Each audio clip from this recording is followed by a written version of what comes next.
June 7, 1944. Sibutu Passage, a narrow moonlit corridor between Borneo and the southern Philippines. The night air is thick with heat and salt. Waves hiss softly against steel. Deep beneath the shimmering surface, the USS Harder slides through the darkness, engines humming low, every light dimmed to red. Commander Samuel D. Dealey, barely 40, leans over the attack periscope. Sweat beads on his forehead as he whispers the only words that matter. Range, 800 yards. Bearing steady. Above them, the Japanese destroyer Minazuki cuts across the water, searchlights raking the night in wide, nervous arcs. Her depth charges are primed, her crew on edge, hunting a ghost they cannot see. Then, the unthinkable happens. Dealey orders a stern shot. A torpedo fired directly down the throat of an oncoming destroyer. A gamble almost no submarine commander dares take. The moment stretches. Then, a blinding flash, a wall of fire. The destroyer's bow erupts into the sky. In the next 4 days, Harder will do the impossible again, and again. Each kill shaking the Imperial Navy's faith in the waters it once called its own. By the summer of 1944, the Pacific War had entered its decisive phase. Japan's empire, stretched from the Dutch East Indies to the Marianas, was beginning to fracture. Supply lines that once fed the Imperial Navy's power were strangled by distance, fuel shortages, and a relentless American submarine campaign. For the United States, the silent service had transformed from an afterthought into a spearhead. Once cautious and plagued by faulty torpedoes, U.S. submarines now hunted with purpose and precision, slipping through enemy-held straits to strike tankers, troop convoys, and warships alike. By June, nearly half of Japan's merchant fleet had been sent to the bottom. The ocean had become a battlefield of attrition, and the Sibutu Passage, between Borneo and the Sulu archipelago, was one of its deadliest corridors. Every ship that passed through carried oil, ammunition, or men, lifeblood for an empire now bleeding out. Japanese destroyers patrolled these waters day and night, their sonar pings echoing through the depths like cold, mechanical heartbeats. Into this world of darkness sailed USS Harder, SS-257, a Gato-class submarine 311 feet long, armed with 10 torpedo tubes and a reputation for aggressiveness. Under the command of Commander Samuel D. Dealey, she had already carved a name for herself across the Pacific.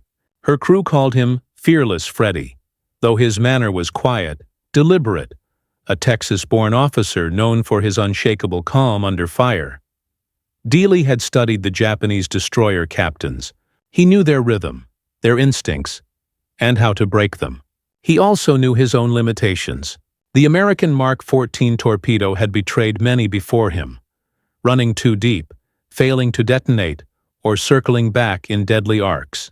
But Dealey had learned to adapt, favoring the more reliable Mark 18 electric torpedo, even at the cost of slower speed. What he lacked in speed, he made up for in cunning.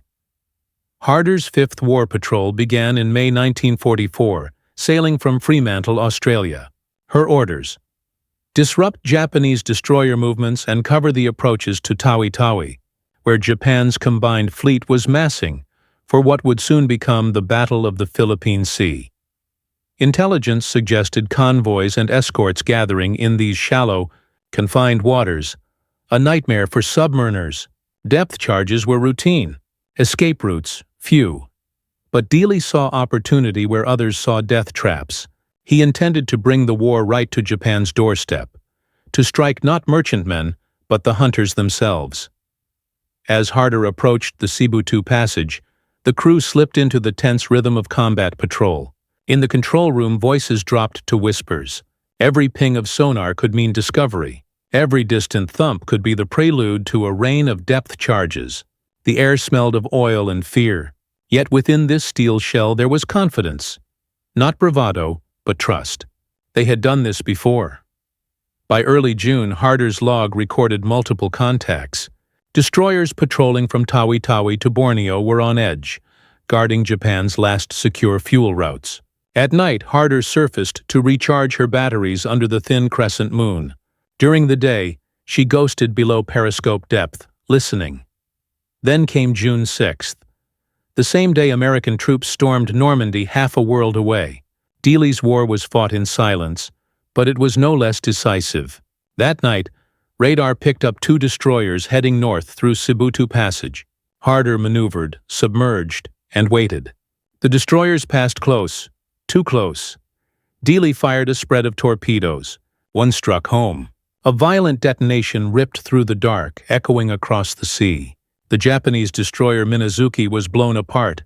Flames climbed into the night, casting ghostly light across the waves.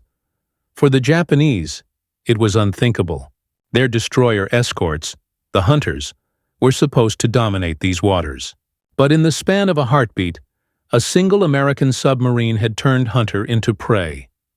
The following day, as word of the sinking reached nearby ships, disbelief turned to dread. They began sweeping the area, dropping charges at random, certain that no submarine could survive such pursuit. But Harder was still there, waiting, listening, preparing to strike again. And Dealey knew the real test had just begun.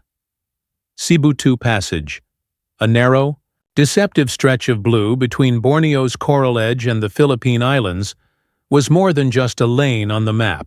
It was one of the last arteries through which Japan's fuel and supplies pulsed northward toward the home islands. Beneath its tranquil surface lay a killing ground where sound carried for miles and depth left little room for escape. Japanese naval planners had long understood the risk. They ringed the passage with patrols from the 2nd Destroyer Squadron, ships like Tanikaze, Hayanami, and Wakatake, tasked with hunting down submarines before they could threaten the convoys assembling at Tawi-Tawi. Those destroyers bristled with depth-charge racks, sonar domes, and crews drilled to attack instantly at the first echo. For months, their system had worked. Few American subs dared to intrude this deep into enemy waters. But Dealey's Harder was different. He had read the patterns, studied the Japanese convoy routes, and sensed that these destroyer captains had grown predictable, emboldened by routine. That predictability would be their weakness. At Tawi-Tawi, Admiral Jisaburo Ozawa's fleet was massing. Nearly all the Imperial Navy's remaining carriers lay anchored there, preparing for what would become the largest carrier battle of the Pacific, the Battle of the Philippine Sea. But these ships needed oil. Tankers moved constantly between Borneo and the anchorage, escorted by destroyers through the Sibutu bottleneck. If Harder could strike there, even briefly, it could ripple across the entire theater of war. By early June, Dealey's submarine had become part of a coordinated patrol group with 2 other American subs, Redfin and Creval, each assigned to choke points in the southern Philippines. Together they formed a loose wolf pack. But communications were sparse and dangerous. Radio transmissions could reveal position, and in these shallow waters, silence was survival. The enemy's strength lay in their destroyer screens. Fast, well-trained, and aggressive, Japanese escorts had developed a reputation for ruthless counterattacks. Their sonar, though primitive by later standards, was lethal in confined seas. They could hold contact and hammer a submarine with 50 or more depth charges in a single run. For a commander like Dealey, this was both challenge and opportunity. Every destroyer that came charging down his bearing was also presenting its bow. A narrow target, but one that, if hit, meant certain destruction. To fire a torpedo down the throat of an attacking destroyer demanded perfect timing and ice-cold nerve. The attacker's sonar gave the sub's position. The sub's torpedo, if fired too late, would detonate after the destroyer passed overhead. Too early, and it would miss entirely. Harder had rehearsed this dance before. On previous patrols, she had sunk freighters, a patrol craft, even a destroyer escort. But what was about to unfold in the Sibutu Passage would exceed anything the Pacific submarine campaign had witnessed. June in those waters was suffocating. Temperatures inside the boat climbed above 100 degrees Fahrenheit. Condensation ran down steel bulkheads. The air grew thick with diesel fumes, sweat, and fear. Every man aboard knew the risk. No margin for error, no quick escape. Still, morale was high. Dealey's steady composure radiated through the crew. He never shouted, never dramatized. He simply issued short, calm orders. Rig for silent running. Stand by tubes. In the stillness, his voice carried more confidence than any speech could. Above them, the Japanese fleet stirred. Destroyers patrolled in pairs, sweeping the passage, unaware that the most dangerous submarine in the Pacific lurked beneath. Their commanders believed in their superiority. Faster, more maneuverable, with better sonar. They would soon learn otherwise. Over the next 72 hours, Dealey's harder would break every rule of submarine warfare, surfacing under enemy searchlights, firing at point-blank range, and staying inside a gauntlet. No sane commander would re-enter twice. Each engagement would push his boat, and his crew, to the razor's edge between genius and annihilation. And when it was over, Japan's destroyer flotillas in the south would never recover their confidence again. The hunters were about to become the hunted. The human angle, inside the steel tomb. Life aboard USS Harder was lived in shadows and whispers. A Gato-class submarine was only as strong as the nerves of the 70 men sealed inside it. Every dive meant a gamble. Every order from Commander Dealey could mean the difference between surfacing to sunlight or never surfacing again. The crew had learned to move like ghosts. In silent running, shoes were stripped off, hatches closed with gentle hands, and even whispers were forbidden. Sweat dripped onto the deck as depth gauges quivered under pressure. They lived with the constant creak of hull steel flexing against the weight of the ocean, a sound that could drive men to panic if they let it. But Dealey's calm steadied them. He walked the narrow control room with quiet purpose, eyes fixed on the periscope, voice level, never wasting words. His men trusted him completely because he never flinched. When destroyers closed in, he would often stand silently, listening to the rising ping of sonar like a surgeon reading a heartbeat. To them, that composure felt like armor. After each attack, when the boat jolted from the force of its own torpedo detonations, Dealey's first order was always the same. All stop, listen. Silence followed, until the distant rumble of a breaking ship filtered through the water. In that stillness, every man aboard Harder knew he was witnessing history.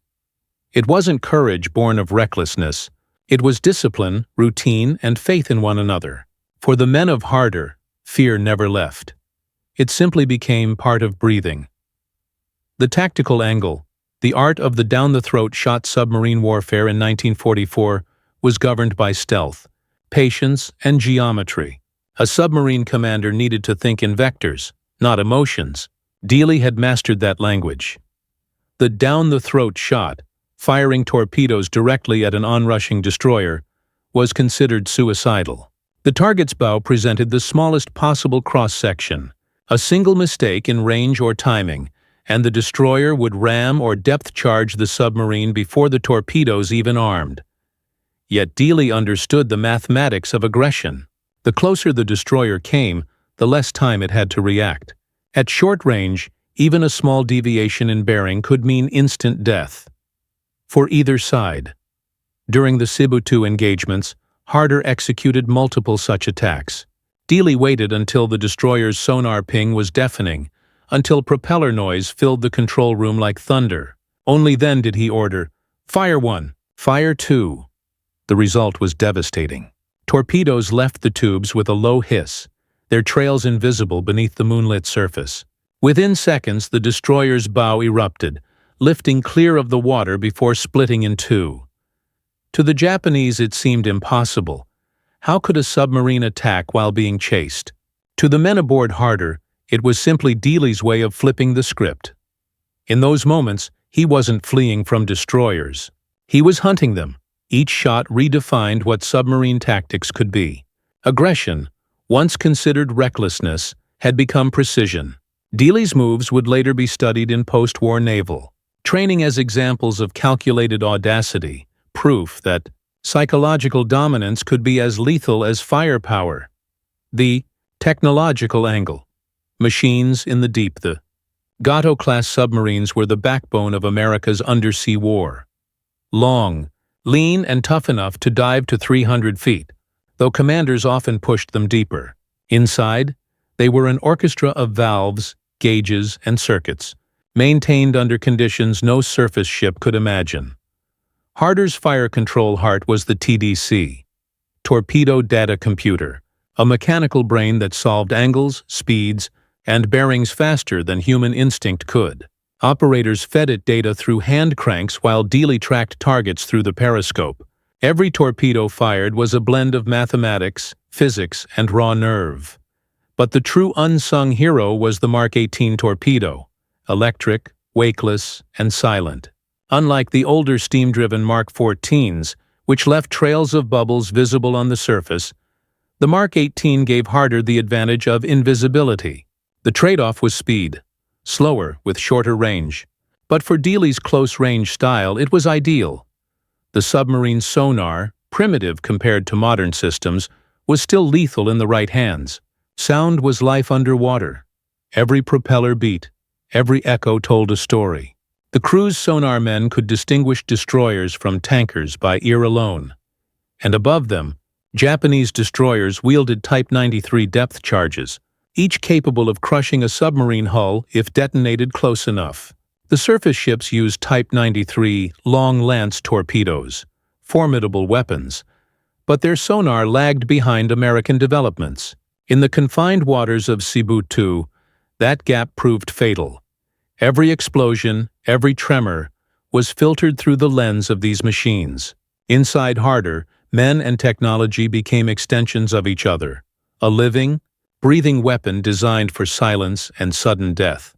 When all three elements, human nerve, tactical daring, and mechanical precision, fused under Dealey's command, the result was something Japan had not yet faced. A submarine that hunted destroyers head-on and lived to tell the tale. And while Harder's crew caught their breath after each encounter, the Imperial Navy was already scrambling to understand what, or who, had turned the Sibutu Passage into a graveyard. The enemy angle, the Japanese destroyers, nightmare for the destroyer captains of the Imperial Japanese Navy. Submarines were supposed to be prey, not predators. Destroyers were the hunters. Fast, aggressive, and deadly. Their doctrine was simple: attack first, attack hard, and leave no survivors. But in June 1944, that confidence began to shatter. When Minazuki went down in the Sibutu Passage, disbelief rippled through every nearby escort squadron. The sinking was swift and total. The destroyer's forward magazines detonated, splitting her hull. To the surviving sailors, it had felt like a torpedo came straight toward them, as if the sea itself had turned against them. Japanese signals traffic that night reflected confusion bordering on panic. Reports of unidentified underwater attack and possible mine circulated between Tawi-Tawi and Borneo. No one wanted to admit a single submarine had slipped past their net, much less destroyed one of their best escorts. But then, it happened again, and again. Within 4 days, Harder had sunk or fatally damaged 5 Japanese destroyers: Minazuki, Hayanami, Tanakaze, Wakatake, and Hiburi. Each loss struck at the heart of Japan's naval pride. These were frontline warships, crucial for protecting carriers and convoys. Survivors spoke of an invisible hunter that struck without warning, from impossible angles, and vanished before counterattack.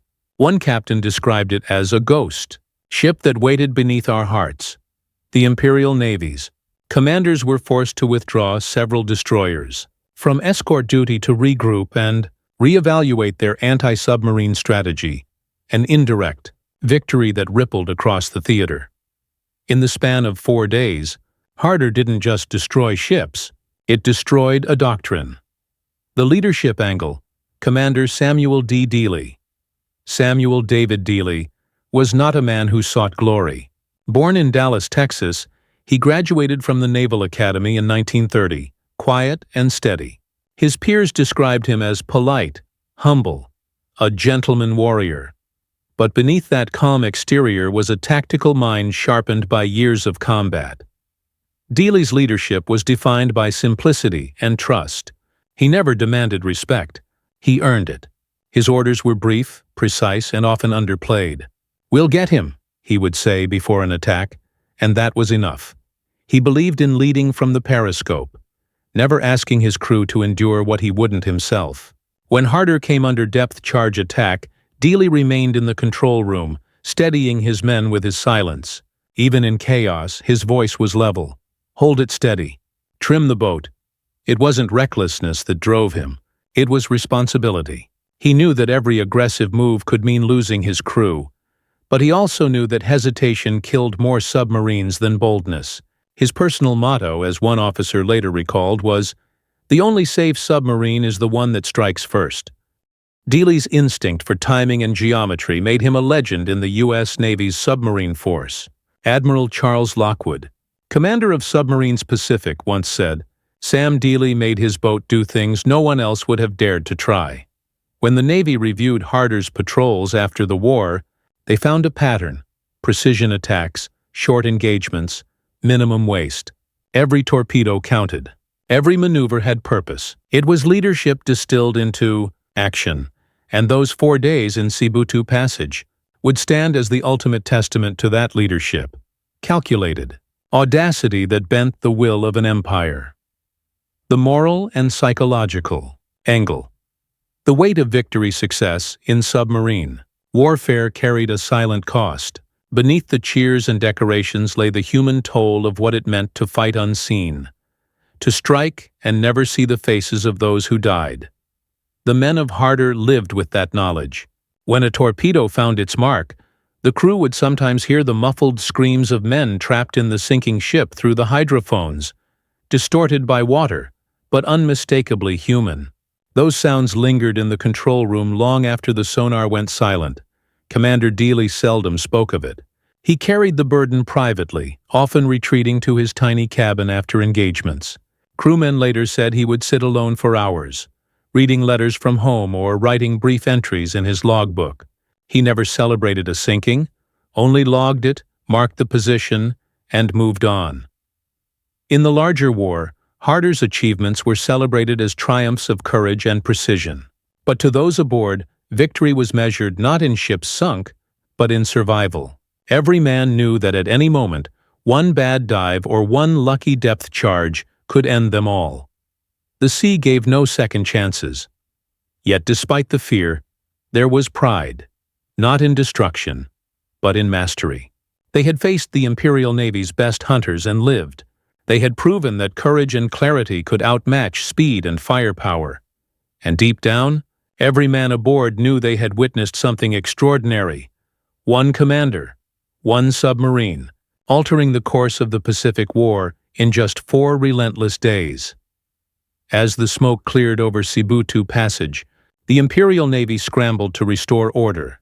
Destroyers withdrew, convoys rerouted, and the once feared waters of Tawi-Tawi now whispered of an unseen American phantom. But for Commander Dealey and his crew, there would be no pause. They still had orders, and their next move would push them even deeper into danger. The stage was set for Harder's greatest test, and its most perilous victory. June 6, 1944, Sibutu Passage. The night sea was glass.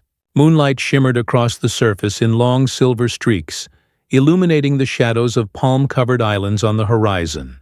Beneath that calm, USS Harder slid through the darkness at periscope depth. Commander Samuel Dealey stood at the attack periscope, his hand steady on the grips. The only sounds inside the control room were the soft hiss of air systems and the rhythmic ticking of the TDC. His executive officer, Lieutenant Witter, called out quietly, "Contact bearing 150. Destroyer, closing fast." Dealey didn't flinch. The Japanese destroyer Minazuki was sweeping south, one of several guarding the convoys to Tawi-Tawi. Its propeller beat grew louder, a drumbeat in the water.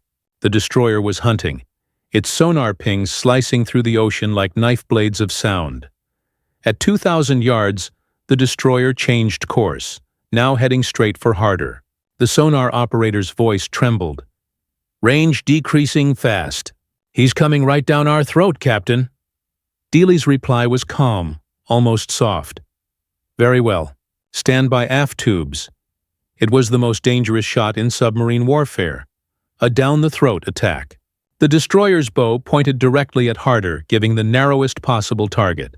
One miscalculation, and the destroyer would ram or depth charge them to the bottom. The minutes stretched. At 900 yards, Dealey whispered, "Fire 4!" A low hiss filled the control room as the torpedo left the tube, its wake invisible in the dark. The seconds that followed felt like eternity. Then, a violent flash. A roar rolled through the water. The crew felt the shockwave slam against the hull like a hammer. Hydrophones filled with the sound of tearing metal. Minazuki had been hit squarely beneath the bridge. The destroyer's bow lifted high, disintegrating in fire and steam before plunging under in a boiling roar. She was gone within minutes. No cheers. Just silence. Dealey ordered, "All stop. Rig for depth charge." Moments later, the ocean exploded. Depth charges rained down from unseen ships, thundering around Harder like rolling earthquakes. The boat shook. Lights flickered. A steam pipe burst, spraying scalding vapor. Men clenched their teeth, gripping valves and gauges as the hull groaned under the pressure. "Hold her steady," Dealey called. "Depth, 300 feet." The gauges spun. Charges rolled closer. 100 feet. 50. 20. The boat shuddered, then stabilized. They had survived. Hours later, when the noise faded, Harder surfaced to recharge batteries under the pale dawn. Smoke and oil slicks drifted across the sea. What was left of the destroyer? Dealey stood on the bridge, wind on his face, eyes fixed on the horizon. He said nothing. His log entry for the night was brief. 1 destroyer sunk. Position Sibutu Passage. Severe counterattack. Crew performance excellent, but it wasn't over. The next morning, June 7th, radar detected another contact. 2 destroyers running north in formation. Dealey could have left the area, but he didn't. He turned Harder back toward the danger. By midday, the submarine lay in ambush off Tawi Tawi. Through the periscope, Dealey watched 2 Japanese destroyers closing, likely responding to the loss of Minazuki. They ran in tight zigzags, sonar pings echoing through the depths. "Stand by forward tubes," he ordered. At 2,500 yards, he fired a spread of 3 torpedoes. The first missed. The second ran true. The third hit dead center beneath the second destroyer's boilers. The sea erupted. Flames and black smoke climbed skyward as the ship's midsection folded in 2. The other destroyer swung hard to starboard, dropping depth charges in wild fury. Harder dove deep again, 350 feet, the hull creaking like a living thing. The water pressure pressed in from all sides, groaning through the steel. Charges detonated above, each one a rolling explosion that sent shock waves through the boat. Paint dust rained from the ceiling. The air reeked of oil and sweat. Yet through it all, Dealey's voice remained calm. "Hold her level. He's lost us. Prepare to come up." Minutes later, the pattern stopped. Silence returned. By nightfall on June 7th, 2 destroyers lay at the bottom of the Sibutu Passage. Japanese commanders at Tawi Tawi couldn't comprehend it. The reports made no sense. 2 frontline destroyers sunk within 24 hours, both inside heavily guarded waters. They suspected mines, maybe even sabotage, but never one submarine. No submarine could survive such pursuit, or so they believed. For Dealey and his men, exhaustion set in. But with every engagement, their confidence deepened. They had stared into the destroyer's searchlights and lived. Still, Dealey knew the fight was far from over. He believed more escorts would be dispatched to avenge their fallen ships, and he planned to meet them head-on. That night, he called his officers into the control room. "They'll come looking for us," he said quietly. "Let them. We'll be ready." The men nodded. No one questioned him. Above them, the Japanese destroyers fanned out into the darkness, unaware that Harder was already turning back for another strike. The greatest 4 days in submarine warfare were only halfway done. June 8, 1944. Sibutu Passage. Dawn, the sea was unnaturally calm. A thin fog hovered over the surface as USS Harder crept north. Batteries charged, crew exhausted but alert. Inside, the air was stale and hot. Men stripped to their undershirts, eyes sunken, movements automatic. They hadn't slept in nearly 2 days. Every heartbeat echoed through steel. Dealey studied the horizon through his periscope. 2 Japanese destroyers, Hayanami and Tanakaze, patrolled ahead, part of a new anti-submarine screen sent from Tawi-Tawi. They were angry now. Their depth charges were set deeper, their sonar sweeps tighter. Each believed they were the hunters. Dealey intended to prove them wrong. At 07:15 hours, sonar picked up fast screws approaching. Destroyer bearing 170 closing. Dealey's reply was steady. Flood tubes forward. Depth, periscope level. Hayanami charged straight toward harder, sonar pings accelerating like a heartbeat. The destroyer's bow wave shimmered in the morning light, a blur of speed and fury. At 1,000 yards, Dealey fired 2 torpedoes. Both missed. The destroyer swung hard and counterattacked, dropping depth charges in rapid bursts. The explosions rolled through the sea, hammering Harder's hull.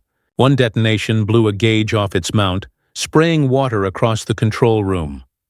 Dealey stayed calm. "Rig for silent running," he ordered. The crew obeyed. For 30 minutes, Harder endured the assault. Sonar pings closed in, faded, then returned. The destroyer circled like a shark, guessing at their position. Finally, it drifted away, convinced it had destroyed the intruder. Dealey waited. 10 minutes. 20. Then whispered, "Surface. Prepare to attack." Harder rose through the water, breaking into sunlight. Diesel engines roared to life. The destroyer was still visible, half a mile away, unaware its prey had resurfaced. Dealey lined up the shot and fired 3 torpedoes. The first struck Hayanami dead amidships. The explosion shattered her hull and blew her boiler room apart. She broke in 2, vanishing within minutes. The crew aboard Harder didn't cheer. They simply marked the time, depth, and bearing. Routine. Methodical death. That same afternoon, another destroyer, Tanakaze, entered the area.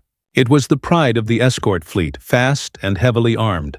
Japanese command had ordered her to hunt down the American submarine responsible for the recent disasters. By sunset, Dealey found her. Through the periscope, he watched Tanakaze zigzagging through the strait, sonar active. She was wary, her commander well-trained. "This would be no easy kill." "Range 3,000 yards, Witter reported. Dealey nodded. "Set depth 10 feet. We'll take her forward." At 2,000 yards, Tanakaze turned directly toward Harder, her bow slicing white foam. She was coming fast. 30 knots, maybe more. Dealey waited until she filled the periscope lens. "Fire 1, fire 2!" Seconds passed. Then, an eruption so fierce it seemed to split the sea in half. The destroyer's bow rose skyward in a column of flame. A second explosion followed, her magazines detonating. Within moments, Tanakaze was gone. Dealey lowered the periscope. "Secure from battle stations." His tone was quiet, almost weary. In less than 72 hours, Harder had sunk 3 destroyers and crippled 2 more. 5 warships in 4 days. An unprecedented feat in submarine history. The psychological impact was immediate. Japanese communications at Tawi-Tawi reflected disbelief and fear. Admirals reported phantom submarines operating in the passage. Convoys halted. Destroyers pulled back to refit. The once secure corridor between Borneo and the Philippines had become a graveyard. For the first time, the Imperial Navy hesitated. That night, as Harder ran silent through the dark, the crew sat in the mess, eating in silence. The air reeked of oil and sweat. Men's hands shook as they lifted their coffee mugs. They were alive, but every man knew the sea would demand payment someday. Dealey sat apart, writing in his log. His words were as spare as always. 5 destroyers sunk in 4 days. Area cleared. Enemy reaction severe. He didn't write how close they had come to death, or how many charges had rained down on them. He didn't need to. The men knew. The next morning, Harder left the Sibutu Passage, engines running low, her wake vanishing into the dawn. They had done the impossible, and lived to report it. Admiral Lockwood would later call those 4 days the most brilliant submarine action of the entire war. But at that moment, in June 1944, Harder was just another shadow slipping through enemy waters. Tired, battered, and silent. The Pacific stretched endlessly ahead. New missions waited. And somewhere beyond the horizon, more destroyers prepared to hunt the submarine they now called the Wolf of the Sibutu Passage. But for a brief moment, beneath the stillness of the dawn, Harder had changed the course of naval warfare, proving that courage, calculation, and steel could bend an empire. And though the explosions had faded, the echoes of those 4 days would carry across the Pacific, all the way to Tokyo. The sea eventually returned to silence, but Japan's naval command could not. In Tokyo and Tawi-Tawi alike, the reports seemed unbelievable. 5 destroyers lost in 4 days, all to a single U.S. submarine operating alone. The Imperial Navy had faced submarine attacks before, but never with such precision, such aggression. The phrase "impossible coincidence" appeared in internal dispatches. Some officers suspected multiple submarines coordinating strikes. Others whispered of ghost attacks, phantom torpedoes appearing where no periscope had been sighted. But the truth was simple. It was one submarine, USS Harder, under Commander Samuel D. Dealey, operating on skill, instinct, and relentless nerve. The strategic consequences were immediate. The Japanese High Command ordered several destroyer divisions to abandon convoy escort duty and regroup. Patrol patterns around Tawi-Tawi were suspended for days. Tanker convoys were delayed. Oil shipments from Borneo to the home islands slowed, creating ripple effects that reached all the way to Admiral Ozawa's carrier fleet. The same fleet that, within 2 weeks, would sail into the Battle of the Philippine Sea. Every delay mattered. The Imperial Navy entered that battle underfueled, short on escort coverage, and mentally shaken. The myth of invincibility that surrounded Japan's destroyer, captains, the wolf hunters of the Pacific, had been shattered. American commanders in Pearl Harbor and Fremantle quickly recognized the scale of what had happened. Admiral Charles Lockwood, head of the Pacific Submarine Fleet, received Harder's patrol report with astonishment. The brief log entries, cool, technical, understated, barely conveyed the ferocity of what Dealey's crew had endured. Lockwood later wrote, "Dealey has performed what I can only call the most daring and successful submarine patrol of the war. He has struck at the heart of the enemy's destroyer strength, and lived to tell it. The numbers alone were staggering. In 4 days, Harder had destroyed or crippled nearly 10,000 tons of Japanese naval power. All frontline destroyers, not merchants. No submarine before or since would replicate that record in so short a span." The crew's reaction was quieter. They knew what they had accomplished, but they also knew what they had survived. Some men spoke of the strange calm that followed, the kind that comes after too much adrenaline, when survival itself feels unreal. Others confessed later that they expected to die on that patrol and were only now realizing they hadn't. When Harder finally reached Fremantle, she was battered and blackened from depth charges. The crew filed off one by one, sunburned, exhausted, but alive. Dealey was the last to step ashore. He saluted the dock officer and simply said, "We had some luck." The Navy disagreed. Washington called it heroism. Admiral Lockwood recommended Dealey for the Medal of Honor, a rare award for a living submarine commander. The citation praised his undaunted devotion to duty, outstanding skill, and fearless aggressiveness. Within weeks, Harder's story spread across the Pacific Fleet. Other submarine crews memorized her tactics. The deliberate ambushes, the point-blank engagements, the use of electric torpedoes at suicidal ranges. Dealey's name became legend. Among his peers, he was known not only for daring but for restraint, striking only when the odds were perfect, never wasting a shot.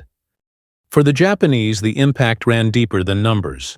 Their destroyer flotillas in the southern Philippines now patrolled nervously, wasting fuel and time in overcautious maneuvers. Convoy commanders complained of fear infecting their escorts, the sense that an unseen predator haunted every passage. One Japanese post-war report described it simply. After the events of early June, morale among destroyer crews was noticeably reduced. Confidence in anti-submarine tactics declined sharply. The enemy submarine operated as if it were not human. That was the true cost of Harder's 4 days of terror. Not just ships sunk, but belief itself broken. And though the men of Harder returned to port as heroes, their war was not over. Within weeks, orders would send them back to sea, into even more dangerous waters north of the Philippines. There, the ocean would take back what it had momentarily spared. In August 1944, less than 2 months after the triumph at Sibutu Passage, USS Harder slipped out of Fremantle on what would be her 6th war patrol. Her crew was rested, decorated, and sharpened by success. But the mood aboard her was quieter now. The exhilaration of victory replaced by something more solemn. Commander Dealey had received the Medal of Honor personally from Admiral Lockwood before departure. The ceremony was brief, understated. A simple handshake and a few words. "You've done more than I ever thought possible, Sam," Lockwood said. Dealey smiled faintly. "We just did our job, Admiral." That humility defined him to the end. He knew that submariners lived on borrowed time. For every boat that returned to port, another vanished without trace. Harder had beaten the odds 5 times. And each time, those odds grew thinner. Her new mission was as dangerous as any before. Patrol the waters off Luzon, where Japanese supply routes and destroyer patrols were tightening again after the Philippine Sea disaster. The enemy had learned from their humiliation in June. Their escorts were now more cautious, their sonar improved, their depth-charge tactics refined. By late August, Harder was operating in company with 2 other submarines, Hado and Celion.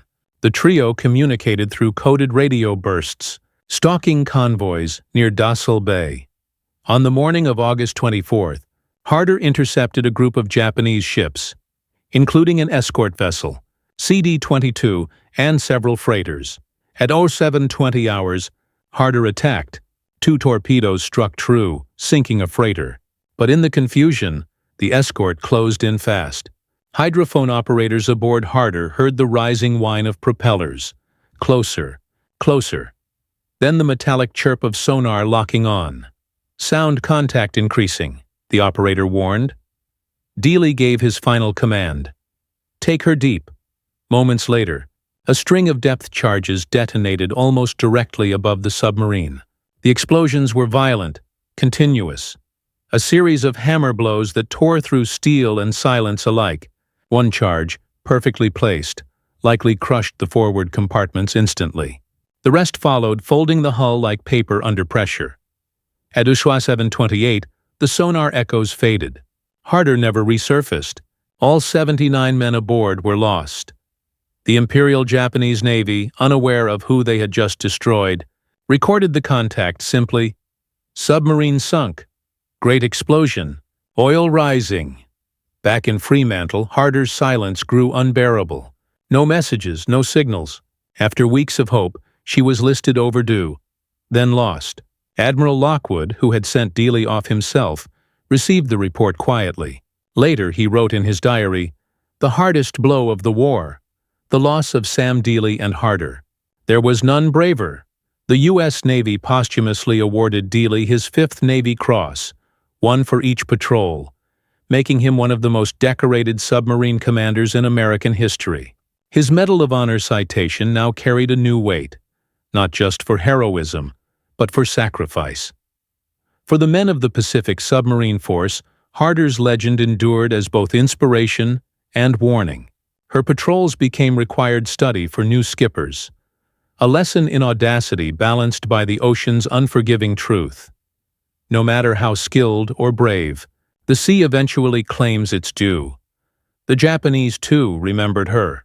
In post-war interrogations, several destroyer officers from Tawi-Tawi and Sibutu spoke of the devil submarine that haunted them. One admitted that after June 1944, crews refused to sail through Sibutu Passage without multiple escorts. Another said, "The submarine we feared most was the one we never saw again." Harder's name was etched into the annals of the U.S. Navy as the embodiment of precision, daring, and defiance. Her record, 5 destroyers in 4 days, remains unmatched. Today, the wreck of USS Harder lies somewhere off Dassel Bay, 3,000 feet below the surface. A tomb of steel and silence, undisturbed for decades. The sea keeps her secrets well. But history remembers. 5 destroyers in 4 days. An impossible feat born of courage, calculation, and calm. And yet, as every submariner knows, even legends sink with the tide. In war, courage often hides beneath silence.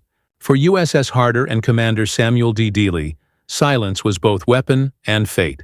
The ocean never shouted its heroes. It swallowed them quietly, leaving only ripples across history. Dealey's 4-day rampage through the Sibutu Passage was not luck, not madness, not myth. It was the perfection of a deadly craft, the point where calculation, discipline, and instinct converged. He fought not for glory but for duty, shaping the unseen war that starved Japan's empire from beneath the waves. The statistics, 5 destroyers in 4 days, remain unmatched. But numbers alone cannot measure what Harder accomplished. Those attacks cracked the armor of an enemy's confidence. They proved that one boat, guided by human judgment and courage, could alter the rhythm of a vast oceanic war. For the men inside that submarine, it was never about revenge or pride. It was survival measured second by second, depth by depth. A heartbeat against the hum of machinery and the crushing silence of the deep. When Harder failed to return in August 1944, the Navy mourned not only the loss of a crew, but the disappearance of a kind of commander the service rarely produces. Calm in danger, fearless in thought, humble in triumph. Today, beneath the waters off the Philippines, the wreck of USS Harder rests in eternal patrol.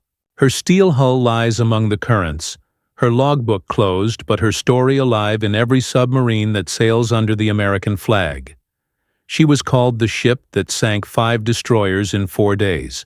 But her true legacy lies deeper, in the proof that human will, even sealed in darkness, can strike with the precision of light.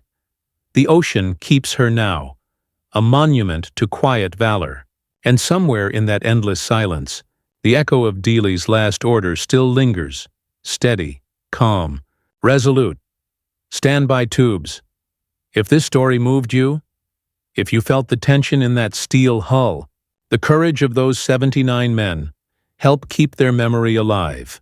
History like this fades when it's not told, and every share, comment, or subscription ensures that voices like Harder's are never lost beneath the waves. Subscribe for more real cinematic World War II stories, drawn from verified archives, combat reports, and eyewitness accounts.